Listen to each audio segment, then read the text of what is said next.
Hadis ini menurut syarat dari hadis dalam kitab Dalilul Faqih ini dijelaskan bahwa bersuci dari hadas maupun najis itu pahalanya adalah pahala separuh dari pahala beriman. Makanya di bersuci itu ganjarannya ada. Makanya kalau kita bersuci itu hendaknya dengan sempurna.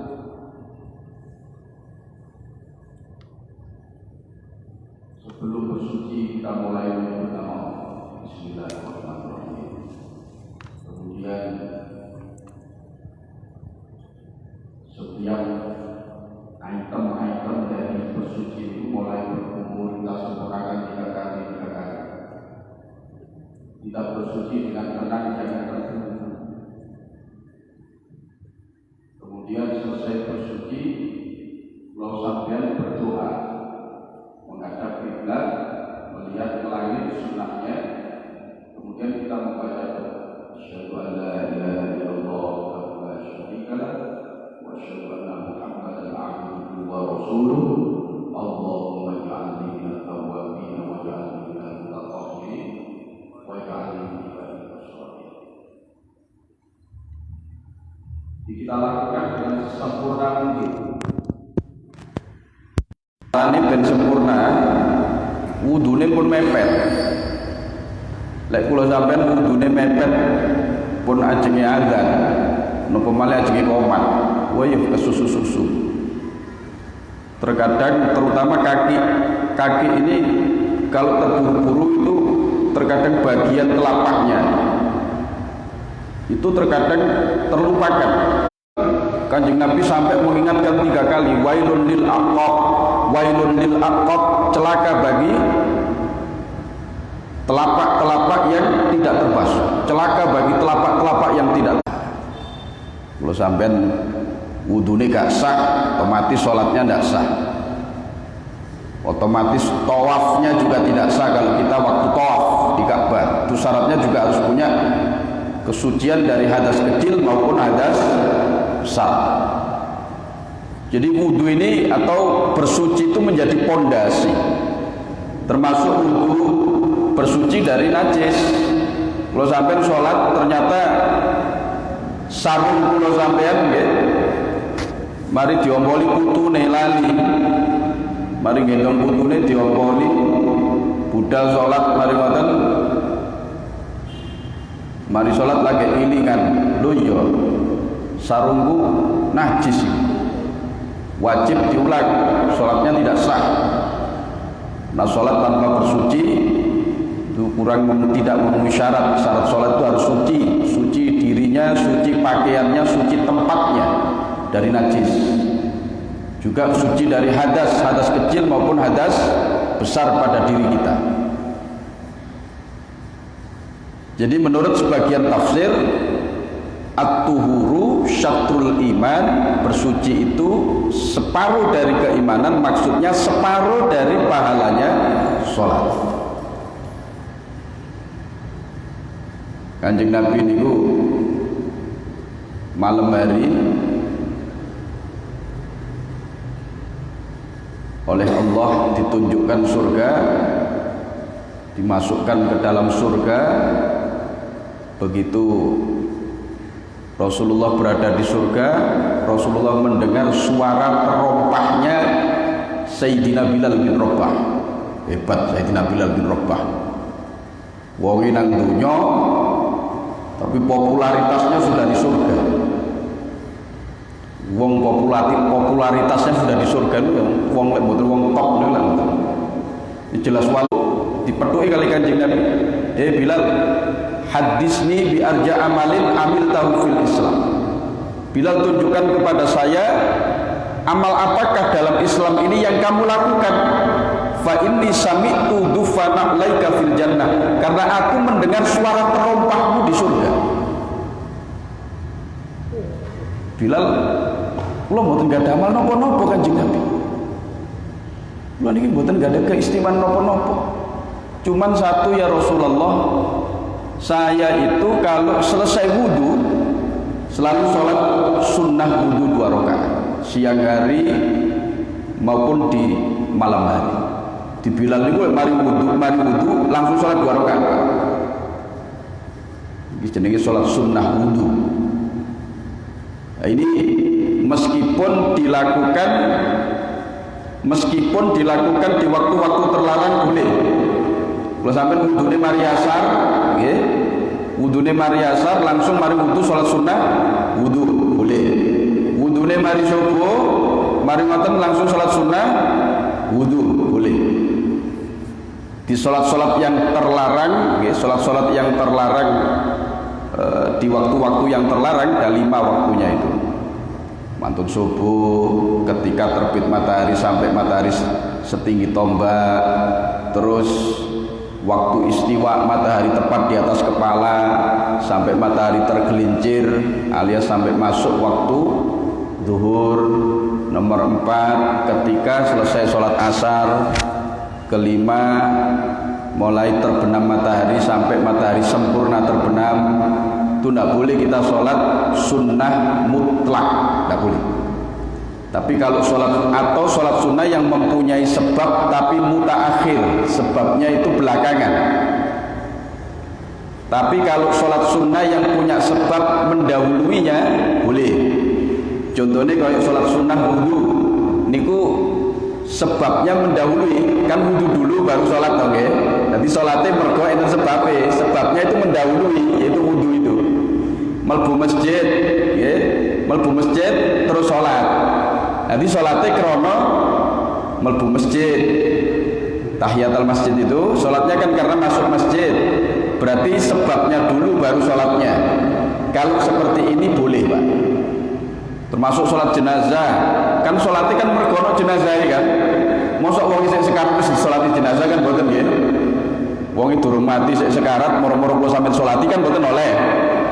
Ngenteni wong wis mati dhisik baru sholat. Jadi sebabnya dulu baru sholat. Kalau itu diperbolehkan meskipun sudah masuk waktu yang terlarang.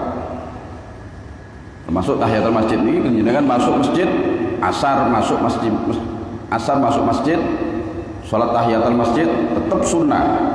Mantun subuh mlebu masjid, tahiyatul masjid tetap sunnah. Termasuk sholat sunnah wudu. Wudu itu Pak, kalau sempurna, wudu itu kalau baik, maka seluruh dosa-dosa kita, dosa-dosa dari anggota tubuh kita itu berguguran melalui aliran air, basuhan air dari setiap anggota tubuh kita. Rumiyin Imam Hanafi, pendiri madhab Hanafi namanya Abu Hanifah, niku kali Allah dikai mukasyafah. Mukasyafah itu tersingkapnya hati, tirai-tirai dari hati seseorang, sehingga hati itu bisa melihat hal-hal yang supranatural, hal-hal yang tidak bisa ditangkap oleh panca indera. Jadi Imam Hanafi itu yang delok wong wudu langsung ketinggal. Tub min uquqil walidain. Kon tobato dari durhaka kepada orang tuamu. Iki dosane mari wangi nang wong tuwa iki ketara iki lewat banyu wudune. Iki ayo tobat mari ngintip wong adus ya. Imam Hanafi seperti melalui aliran wudu. Aliran air wudu luar biasa. Jadi betul-betul wudu itu seperti dalam hadis-hadis Rasul merontokkan dosa-dosa yang pernah kita perbuat. Makanya wudu itu ibadah tersendiri hatinya. Wudu itu mandi wajib, termasuk pokoknya bersuci itu termasuk ibadah sendiri yang harus kita lakukan dengan sempurna. Bukan hanya sekedar sebagai syarat sholat saja, enggak, tapi itu ibadah tersendiri, punya pahala tersendiri. Bahkan ini dikatakan syatrul iman, separuh dari pahalanya keimanan atau separuh dari pahalanya sholat. Walhamdulillahi Adapun kalimat alhamdulillah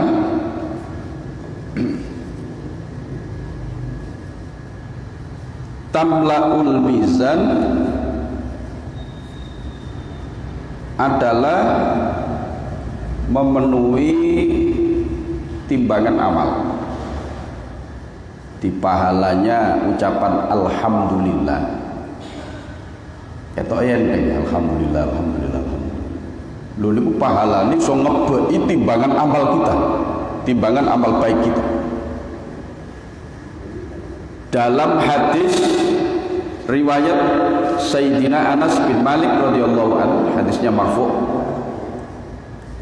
Itu nanti di akhirat, itu nanti di akhirat orang itu ketika sudah masuk proses ditimbang amalnya, setelah dihisab amalnya kemudian ditimbang, dia dihadirkan di satu timbangan yang besar, dia berada di tengah-tengahnya, diapit dua mata timbangan, yang satu timbangan amal baik, yang satu timbangan amal buruk. Begitu timbangan amal baiknya ini lebih berat, lebih berat dari timbangan amal buruknya, malaikat-malaikat yang menyaksikan pada saat itu berteriak, Sa'ida fulanun sa'adatan la yashqa ba'daha abada. Si fulan ini telah beruntung, telah selamat, yang selama-lamanya dia tidak akan celaka. Faman saqulat mawazinuhu fahuwa fi isyatir radiyah. Ketika timbangan amal buruknya yang lebih berat, malaikat yang berhadir di situ yang menyaksikan proses penimbangan amal berteriak, syaqiya fulanun syaqawatan la yas'adu ba'daha abada. Si fulan ini celaka dan tidak akan selamat selama-lamanya. Betapa malunya kalau panjenengan di hadapan sekian banyak orang, ternyata di situ amal buruk kita lebih berat daripada amal baik kita. Tapi bagi orang yang membaca kalimat alhamdulillah, hadirin, memperbanyak kalimat alhamdulillah, timbangan amal baiknya itu akan lebih berat daripada amal buruk. Karena bacaan itu pahalanya akan memenuhi timbangan amal baik. Nah niku sing ucapan alhamdulillah sing koyok nopo nih, sing kaget koyok ngoten niku. Sing jelas bukan hanya sekedar mengucapkan dengan lisan saja alhamdulillah, alhamdulillah, alhamdulillah, alhamdulillah, alhamdulillah. Tidak hanya seperti itu, tapi juga alhamdulillah yang diiringi dengan menghadirkan maknanya. Kenapa alhamdulillah itu bisa sebegitu besarnya pahalanya? Sebab makna alhamdulillah itu sebetulnya isbatul kamal.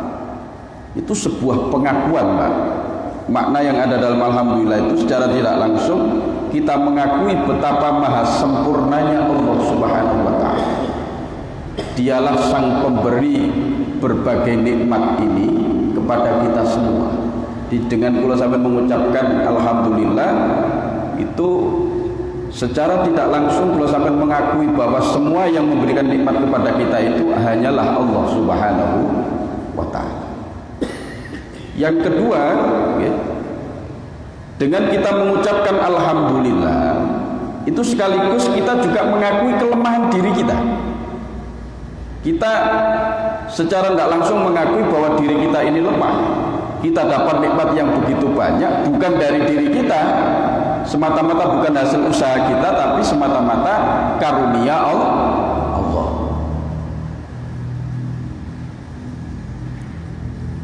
Lho niku sing garakno pahalane begitu banyak itu makna kandungan alhamdulillah ini. Jadi kalau bisa ketika kula panjenengan berzikir mengucapkan kalimat alhamdulillah itu, kula panjenengan hendaknya juga membayangkan, menghadirkan dalam hati kita bahwa semua yang kita miliki termasuk diri kita, jiwa dan raga kita itu semua nikmat dari Allah Subhanahu wa taala. kita sebagai hamba yang lemah ini tidak memiliki apapun, tidak memiliki daya dan upaya apapun, semuanya dari Allah Subhanahu wa taala.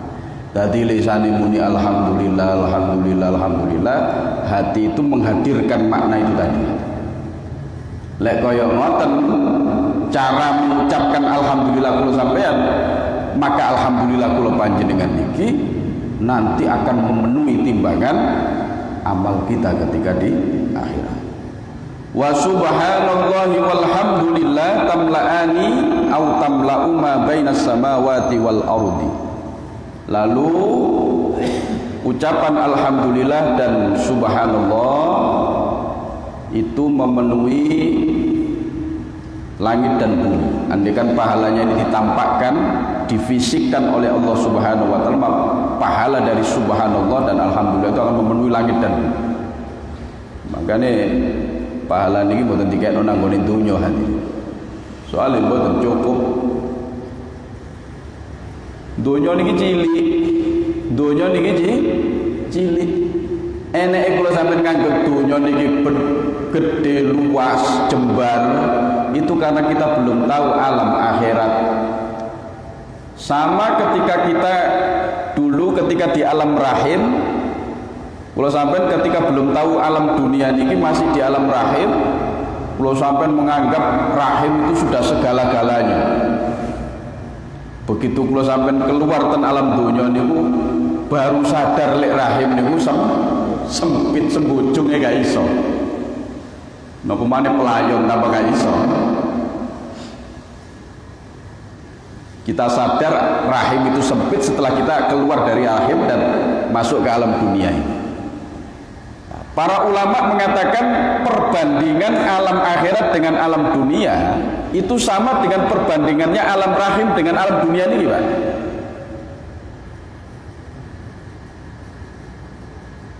Penduduknya alam akhirat, kalau katakan sekarang akhirat yang sekarang sudah terwujud itu adalah alam barzah.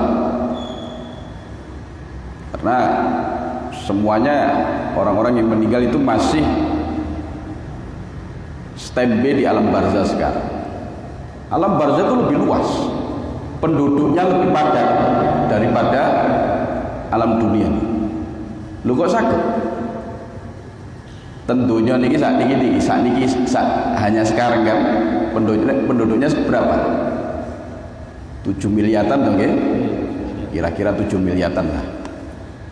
Sekarang orang-orang terdahulu kan sudah tidak ada di dunia ini kan, sudah meninggal dulu kan. Orang-orang yang akan datang pun belum lahir. Jadi yang ada itu yang sekarang ini ya kira-kira 7 miliaran itu. Kurang lebihnya seperti itu. Coba alam barzah. Alam barzah itu mulai wong zamane Nabi Adam nggih. Sampai sekarang itu nglumpuk kabeh nang gone alam barzah. Lah wong mulai zamane Nabi Adam sampai saat ini lho pirang miliar.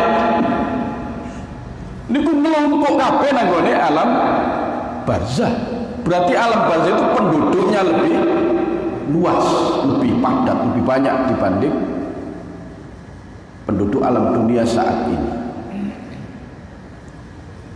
Berarti otomatis kapasitasnya alam barzah itu jauh lebih besar dibanding alam dunia ini.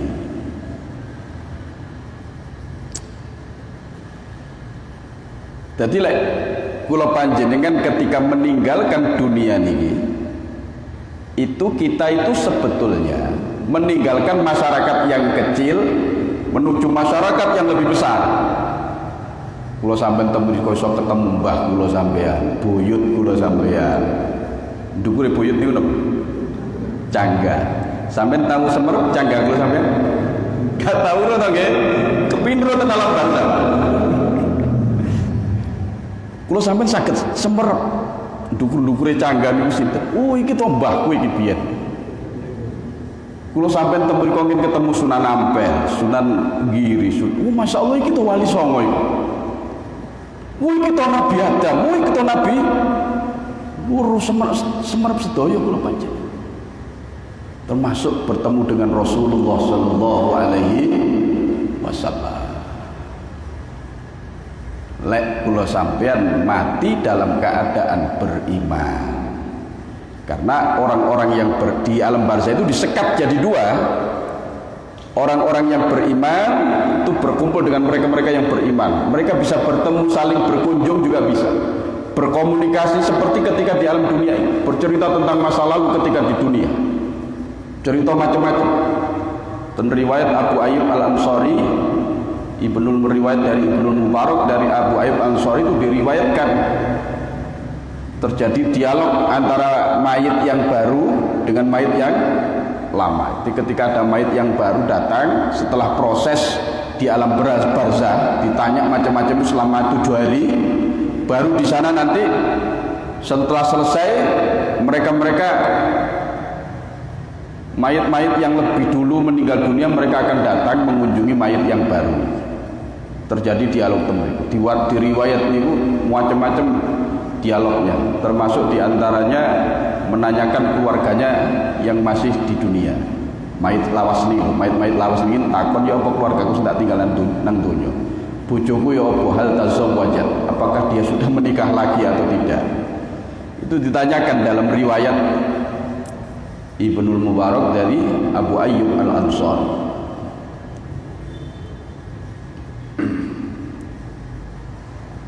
Lah, yang satu sekat lagi di alam barzah itu orang-orang kafir. Orang-orang kafir ini baru sakit saling bertemu. Mereka sibuk menerima azab Allah sampai hari kiamat. Pagi sore dapat siksaan, pagi sore dapat siksaan, terus sampai hari kiamat. An-naru yu'raduna 'alaiha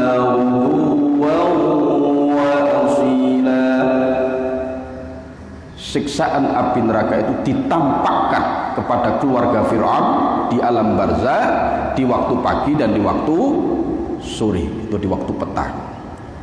Jadi orang-orang yang ada di alam barzah yang mereka tidak beriman kepada Allah, setiap pagi sore mendapat siksaan dari Allah sampai hari kiamat. Mboten kober komunikasi, mboten kober. Tidak seperti orang-orang yang beriman. Orang-orang beriman di alam barzah kumpul dengan yang lain, bertemu dengan yang lain. Gini kok berdialog. Berarti alam barzah itu lebih luas dibanding alam dunia ini. Garai ini kalau sampean kan mek diceritani tok durung bukti ini niku napa. Nggih sampean nek kepengin membuktikan nggih monggo, kula nggih buktiaken buri-buri mawon.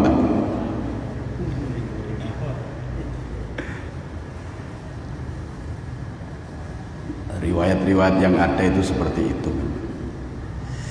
Was-sholatu nurun. Salat itu menjadi cahaya. Maksudnya menjadi cahaya. Salat itu akan menerangi kita di alam mahsyar nanti. Jadi di alam mahsyar itu gelap gulita. Yang menerangi alam mahsyar itu adalah amalnya masing-masing. Dan sholat kita itu akan menerangi kita. Kita bisa melihat siapa saja, kemana saja bisa melihat. Oleh karena terangnya cahaya dari sholat yang kita laksanakan. Semakin banyak sholat yang kita lakukan, semakin terang mahsyar nanti. Orang yang tidak punya amal apapun nanti di akhirat koyok wong buta. Bangkit teko alam kubur koyok buta, gak ketok apa-apa peteng. Melaku tiba, melaku ngeten nabrak. Betapa susahnya. Buta sama sekali.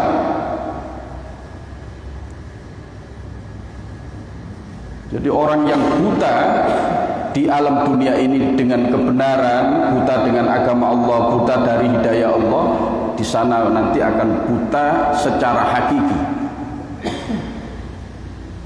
Nah, sholat ini semakin banyak kita melakukan sholat, semakin terang kita di alam barzah, semakin terang kita di akhirat nanti. Karena sholat itu adalah cahaya. Itu menurut sebagian penafsiran. Menurut penafsiran yang lain, sholat itu nur, cahaya, itu karena wajahnya orang yang ahli sholat nanti ketika di akhirat bersinar. Wong sing wajahnya bersinar itulah ahli sholat minjing ketika di akhirat. Was-sabru diya'u. Kesabaran itu adalah cahaya, juga termasuk dia ainurun, cahaya. Sabar ini memiliki juga ada dua penafsiran, yaitu sabar secara umum, sabar menjalani perintah Allah, menjauhi larangan Allah, sabar menghadapi ujian dari Allah. Tapi ada yang menafsiri sabar di sini ini bermakna khusus, yaitu puasa. Karena puasa itu adalah amal sabar, Pak. Kita harus menahan lapar dan dahaga, mencegah dari hal yang membatalkan puasa, mulai terbit fajar sampai terbenam matahari. Niki meh pun Ramadan, niki poso niki Sya'ban niki sunnah memperbanyak puasa. Rasulullah paling banyak puasa sunnahnya itu di bulan Sya'ban ini. Tapi kalau sudah masuk 16, tanggal 16, kita sudah tidak boleh berpuasa sunnah. Kalau sudah masuk 16 Sya'ban, kita sudah tidak boleh berpuasa sunnah, kecuali karena 3 alasan. Satu, karena kita sudah terbiasa, dan hadis disebutkan idzan tasofa Sya'ban fala tasum. Ketika Sya'ban sudah mendapat separuh, berarti hari ke-16, fala tasum, maka jangan kamu berpuasa. Kecuali karena 3 hal. Satu, karena kita sudah terbiasa puasa. Mulai saat durunge napa namine kalau sampai punya kebiasaan Senin Kemis itu boleh kita berpuasa Senin sampai sambung ke Ramadan, tidak masalah. Kalau sampai biasa puasa 1 hari puasa, 2 hari tidak puasa, 1 hari puasa, 2 hari tidak puasa, puasa sepertiga tahun, seperti dalam Ihya itu berlanjut sampai Ramadan juga tidak apa-apa. Toh biasa poso Daud, sedina poso, sedina boten, sedina poso, sedina boten, ini 17 separuh tahun kita berpuasa. Maka itu bersambung sampai Ramadan tidak apa-apa. Itu 1. 2, karena qadha. Kalau sampean punya utang puasa di sahur ketika masuk 16 Sya'ban diperbolehkan, sampai Ramadan pun juga diperbolehkan. Terus yang ketiga, disambung dengan hari sebelumnya. Misalnya tanggal 16 kita puasa, tanggal 15 kita puasa, sambung 16, 17, 18 sampai Ramadan tidak apa-apa. Tapi kalau sampai 15, 16, 17, 18 poso mandek, mari ngoten pun boten oleh poso sampai masuk Ramadan. Kalau sampai moro-moro ujuk-ujuk poso setelah 16 ke atas, itu tidak diperbolehkan. Menurut mazhab Syafi'i tidak diperbolehkan. Di puasa itu luar biasa hadir. Ibadah yang nanti seperti dalam beberapa riwayat hadis yang bisa memberi syafaat itu ibadah puasa dan membaca Al-Quran. Itu nanti bisa membela kita di akhirat ketika kita divonis masuk neraka. 2 ibadah ini akan menghadap kepada Allah Subhanahu wa taala, membela kita supaya kita tidak sampai terjerumus ke dalam api neraka. Ngeten iki bulan Sya'ban ngeten iki para ulama sudah memulai stepnya ibadah itu mulai bulan Sya'ban iki. Makanya menurut Ibnu Rajab Al-Hambali dalam kitabnya Lataiful Ma'arif, dia mengatakan Sya'ban itu kal muqaddimati li Ramadan, seperti pendahulunya bulan Ramadan. Kula jenengan kepengin benjing Ramadan bisa maksimal, beribadah dengan maksimal, mulainya harus bulan Sya'ban ini. Mpun ujuk-ujuk Ramadan, sungguh ais awal Ramadan tak mulai setat. Mboten saged, mboten kuat Bos. Paling seminggu tok yo. Mari seminggu metu asli ini. Minggu pertama mau, hari pertama mau durung adzan wis nang masjid. Bareng itu seminggu wis komat bareng wis glegek nang omah. Kuareken lah. Mboten saged. Dimulai dari awal Ramadan kita tidak akan mampu. Harus dibiasakan dulu oleh menurut para ulama itu sejak bulan Sya'ban. Makanya bulan Sya'ban, tradisinya para ulama itu kalau sudah bulan Sya'ban ini nuansanya seperti nuansa Ramadan sudah. Menjaga jamaahnya, menjaga sholat sunnahnya, mulai memperbanyak baca Quran, qiyamul laili mulai dijogo, mulai Sya'ban berlanjut terus sampai Ramadan. Nek mulai Ramadan gini mungkin metu asli ini Pak. Bon kan segede wal Qur'anu hujjatun laka aw alaika. Quran itu nanti akan menjadi hujjah yang menolong dirimu ya.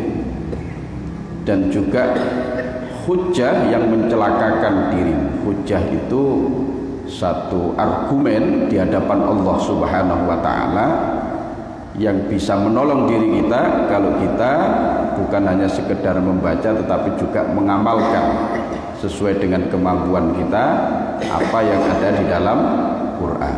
Sing haram didoi, sing wajib dilakoni.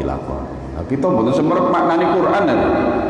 Carane nggih kula sampean sing sering hadir di pengajian, sebab pengajian itu sing dibahas mesti isine Quran. Lek ana pengajian gak bahas Quran, ditinggal mawon tutup pengajian nih. Pengajian isine ngrasani tiyang, pengajian isine mencaci maki orang lain ditinggalaken mawon tutup pengajian. Pengajian itu membahas, mengkaji isi Quran. Termasuk hadis-hadis Rasul. Hadis-hadis Rasul itu adalah penjelas daripada Al-Quran. Al-Quran itu dijelaskan melalui hadis Rasul. Hadis Rasul dijelaskan melalui makalah-makalahnya para sahabat, makalahnya para ulama. Maka hadir di pengajian itu sama dengan kita mempelajari isi Al-Quran. Apa yang kita mampu kita laksanakan, nah itu berarti kita mengamalkan Quran. Maka Quran akan menjadi penolong kita di akhirat.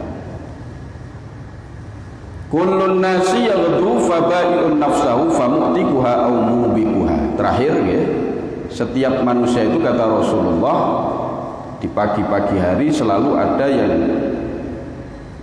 menjual dirinya dengan surga yang dijanjikan Allah Subhanahu wa taala. Dengan apa dia menjual dirinya? Dengan amal soleh.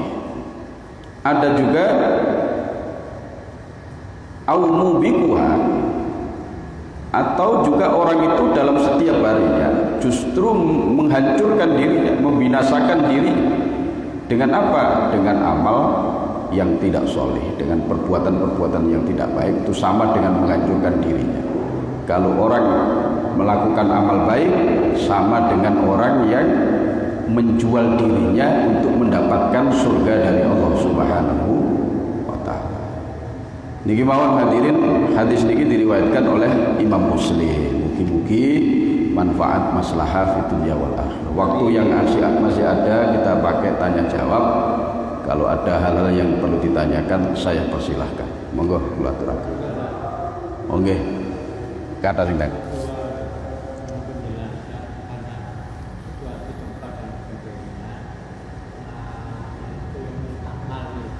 Oh, air musta'mal.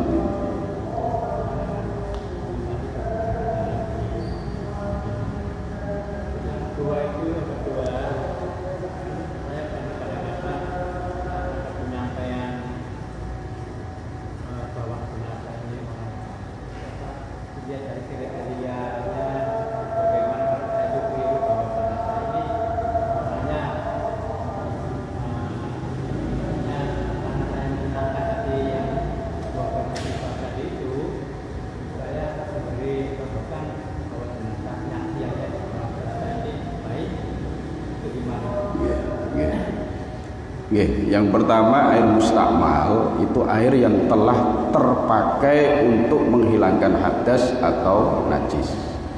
Nah, air mustakmal ini berarti kalau wudhu itu adalah air basuhan pertama, karena basuhan pertama itulah yang berfungsi menghilangkan hadas dan najis. Kalau basuhan kedua, ketiga itu airnya sudah bukan dalam fungsi menghilangkan hadas. Maka air pertama ini jangan sampai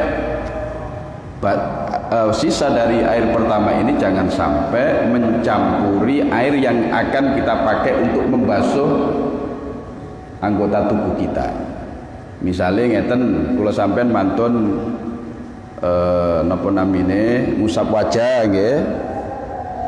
Mari wajah terus kula sampean nadai toya arep mbasuh napa? Mari wajah napa? Tangan. Nah ini jangan sampai air tetesan dari wajah itu menetes di air yang kita pakai untuk membasuh anggota berikutnya, karena tetesan air dari wajah kita itu air mustakmal. Ketika mencampuri air basuhan yang kurang dari 2 kula itu hukumnya nggih tohir ghairu mutahhir, suci tapi tidak bisa mensucikan, maka tidak sah untuk dipakai membasuh. Jadi pokoknya pun sampai netes nanggone air berikutnya. Carane ya napa nggih ditadai rada ngedot titik baru mari ngoten napa ditamel mbasuh tangan utawa kepala, atau langsung ten kelucuran ngeten malah aman. Jenengan ngusap ten utawa misalnya nggih pas wayah ngusap wajah nah rada ngedong ngeten baru diusapaken.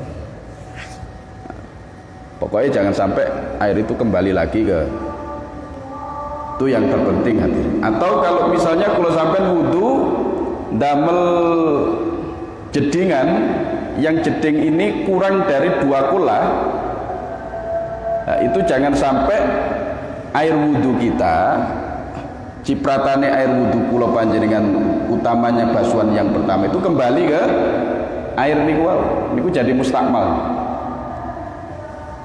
Selama tidak seperti itu maka air itu tidak mustakmal. Paling aman gitu pet ngoten niku.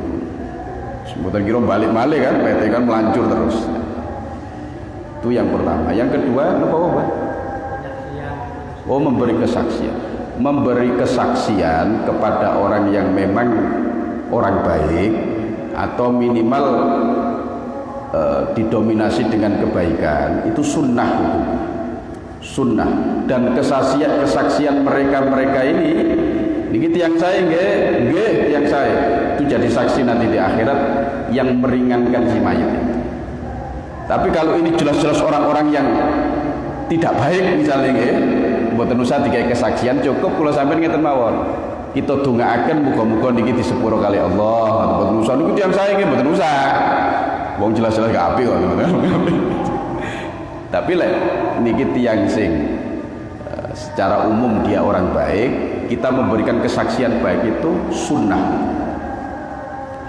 Tapi kalau jelas-jelas ini orang tidak baik, tidak perlu dikasih kesaksian, didoakan saja. Monggo kita doakan sebelum mayat ini berangkat, mudah-mudahan seluruh amalnya diampuni oleh Allah Subhanahu wa taala, diterima amalnya diterima oleh Allah, dosa-dosanya diampuni, tempatkan yang Al-Fatihah maun cekap. Ngaten. Monggo, Pak.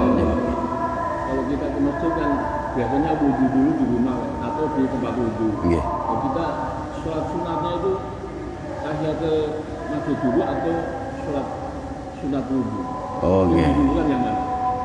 Sebetulnya satu saja sudah mencakup semuanya. Misalnya kalau sampean dugi ke masjid langsung sholat wudu, kalau misalnya waktunya mepet itu sudah dapat tahiyatul masjid. Atau kalau sampai niat sholat tahiyatul masjid itu juga sudah dapat sunnahnya wudu sebetulnya. Jadi kalau intinya sunnah wudu itu setelah wudu kita sholat, meskipun itu sholat wajib, itu sudah dapat sunnahnya sholat sunnah wudu. Pokoknya intinya mantun sholat, mantun wudu terus sholat, tidak melakukan hal lainnya, tapi terus sholat, maka kita sudah dapat kesunnahan sunnah wudu. Meskipun itu sholatnya sholat tahiyatul masjid. Jadi sebetulnya satu saja sudah cukup. Tapi kalau misalnya kita di rumah, maka kula panjenengan sholat sunnah di rumah, sunnah wudu di rumah itu lebih bagus. Nanti ke masjid kula panjenengan saged sholat sunnah tahiyatul masjid lagi, dapat 2. Tapi kalau misalnya kalau sampai wudunya di masjid terus baru masuk masjid, itu cukup sholat tahiyatul masjid atau sholat sunnah wudu sudah kita dapat kedua-duanya. Intinya sholat tahiyatul masjid itu ketika kita masuk ke masjid itu langsung sholat, tidak duduk dulu. Karena orang yang masuk ke masjid sebelum dia sholat langsung duduk, hukumnya makruh. Maka ketika orang masuk ke masjid, sholat apapun dia sudah dapat keutamaan tahiyatul masjid. Ngaten. Nggih, monggo. Assalamualaikum warahmatullahi wabarakatuh. Waalaikumsalam. Ini tanya tentang tadi hadis besar. Misalkan hadis besar kan harus mandi wajib. Iya, terus. Bolehkah kita kalau mandi wajib itu memenuhi syaratnya cuma niat sama membasuh seluruh tubuh? Iya. Jadi kan sebenarnya kan ada urutannya. Iya. Urutannya kan ada. Tapi kita cuma niat sama membasuh seluruh tubuh saja itu apakah boleh? Sudah cukup. Itu rukunnya, Pak. Rukunnya mandi wajib itu cuma dua, niat sama meratakan air ke seluruh tubuh, mulai rambut, ujung rambut sampai ujung kaki. Baik mau dibasuh dari kepala dulu boleh, dari bawah dulu juga boleh, dari tengah dulu juga boleh. Intinya pokoknya niat dan membasuh, meratakan air ke seluruh tubuh, itu sudah cukup. Tidak perlu keramas atau gosok gigi? Nanti saja. Saya sarankan kalau kita mandi wajib jangan pakai sabun dulu, jangan pakai sikat gigi dulu, ratakan dulu air ke seluruh tubuh dulu. Lek wis diratakan baru kita terus kemudian mau pakai sabun, mau pakai sampo terserah.